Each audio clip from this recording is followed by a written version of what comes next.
Video like जरूर कर लीजिए और ऐसे वीडियो लगातार फ्री में पाने के लिए चैनल को तुरंत सब्सक्राइब कर लीजिए और बेल आइकन को जरूर टैप कर लीजिए ताकि आगे भी सारे वीडियो आपको मिलते रहे। यूट्यूब में फॉलो करते हैं तो प्लीज ये वाला फ्री टेलीग्राम चैनल जरूर ज्वाइन कर लीजिएगा। सारे नोटिफिकेशन सारे अपडेट यहीं पे आते हैं, ध्यान रखिए।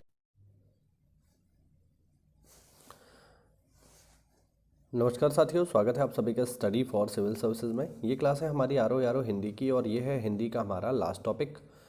हिंदी के जो 5 टॉपिक हैं आरो यारो के लिए वो हम ऑलरेडी कवर कर चुके हैं और ये है इसका छठा टॉपिक जिसको हम जल्दी ही कवर कर लेंगे। ठीक है, तो टॉपिक जो है हमारा लास्ट वो है वाक्य एवं वर्तनी शुद्धि। तो आज हम इसकी बात करेंगे। चलिए देखिए जरा। अशुद्ध भाषा लिखने का रोग दिन प्रतिदिन बढ़ता जा रहा है, यानी लोग गलत शब्द लिखते हैं। वर्ण शब्द और वाक्य पर क्रमशः विचार करने के पश्चात निबंध लेखन के अंतर्गत विद्यार्थियों द्वारा की जाने वाली मोटी मोटी अशुद्धियों पर विचार कर लेना भी आवश्यक प्रतीत होता है। अनुस्वार का प्रयोग हिंदी में जितना ही आवश्यक है उतना ही आज उसकी उपेक्षा दिखाई दे रही है। इसके अतिरिक्त ने कौमा को आदि कारक चिन्हों के अनावश्यक तथा अन्यथा स्थान प्रयोग, अशुद्ध क्रियापदों के प्रयोग और लिंग वचन आदि की त्रुटियों से एक एक वाक्य भरे होते हैं। यही कारण है कि परीक्षाओं में निबंध के प्रश्न पत्र में विषय का निष्पादन करने पर भी विद्यार्थी अच्छे अंक अर्जित नहीं कर पाते। अतः यहाँ वाक्य रचना के मध्य में होने वाली कुछ अशुद्धियों की ओर ध्यान आकर्षित करने का प्रयास किया गया है। जैसे क्या क्या अशुद्धियाँ हैं देखिए। पहले है विभक्ति संबंधी अशुद्धि या कारक संबंधी अशुद्धि। जैसे देखो, पहले हम बात करेंगे कर्ता। जो कर्ता की विभक्ति है वो है ने, तो उसके बारे में बात करेंगे। देखो सकर्मक क्रिया के सामान्य, आसन्न, पूर्णभूत और संदिग्ध भूत के कर्तरी वाक्य में होता है। ठीक है, देखिए सकर्मक क्रिया क्या होती है? जिनको करने के लिए कर्म की आवश्यकता होती है, जो बिना कर्म के संपन्न नहीं हो सकती, जिनमें कर्म आपको सहायक के रूप में चाहिए होगा। ठीक है, जैसे अगर मैं कह रहा हूँ मैंने जो है फल खाया, तो मेरा जो खाने का काम है वो फल के द्वारा हो रहा है, मतलब मुंह के द्वारा हो रहा है, बट फल उसमें ज़रूरी है। ठीक है, तो उसी तरीके से, या मैंने साइकिल चलाई तो साइकिल चलाने का काम जो है वो साइकिल के होने पर ही कंप्लीट होगा, बिना साइकिल के वो काम नहीं हो सकता। लेकिन अगर मैं कहूँ मैं सोया, तो सोने के लिए फिर आपको कोई विशेष चीज़ की ज़रूरत नहीं है, उसमें आप कर्म की इतनी आवश्यकता नहीं है, तो वो अकर्मक है, याद रखना। सकर्मक क्रिया अकेली अथवा किसी संयुक्त क्रिया के पश्चात में हो, जैसे मैंने भोजन किया। ठीक, ये सामान्य भूत है। मैंने भोजन किया है, ये आसन्न भूत है। मैंने भोजन किया था, ये पूर्ण भूत है। और संभव है कि मैंने भोजन किया हो, ये संदिग्ध भूत है। इसमें पता नहीं है किया है कि नहीं किया है। अब इसमें लोग गलती कैसे करते हैं, देखो। अशुद्ध प्रयोग है पिताजी मुझे कुछ रुपए दिए, ये गलत है। सही क्या होगा? पिताजी ने मुझे कुछ रुपए दिए। फिर है कौन काम किया है, ये गलत है। सही क्या होगा इसका? किसने काम किया है। ने का प्रयोग आपको यहाँ सिखाया जा रहा है।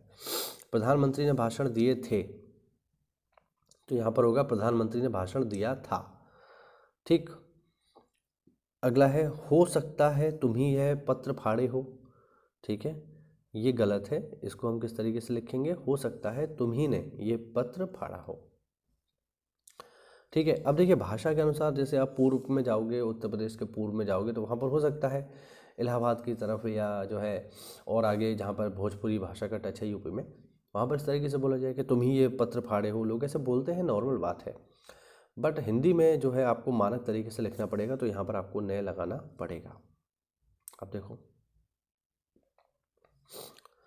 आगे है अकर्मक क्रिया के साथ ने चिन्ह कभी प्रयोग नहीं होता। सकर्मक के साथ होगा, लेकिन अगर अकर्मक है, अकर्मक मतलब जिनके लिए कर्म इतना आवश्यक नहीं है या जिनके लिए कर्म की ज़रूरत नहीं है, वो जैसे रोना, हंसना, गाना। ठीक, तो इस तरीके से। अब देखो ये लिखा है बच्चे ने रोया, ये अशुद्ध वाक्य है। इसके स्थान पर क्या आएगा? बच्चा रोया। ने यहाँ पर अशुद्ध है। मैंने वहाँ गया था, ये गलत लिखा है। यहाँ पर क्या होगा? मैं वहाँ गया था।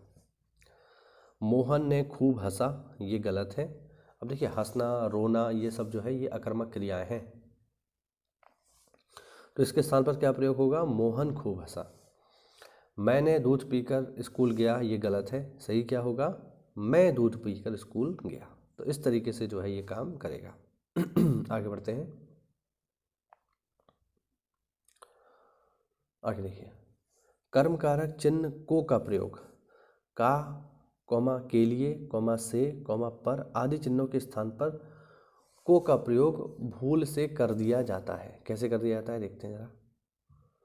जैसे देखो, महापुरुषों के उपदेशों को अपने जीवन में प्रयोग करो। अब नॉर्मल देखने पर जो है ये गलत नहीं लग रहा है, लेकिन इसमें गलती है।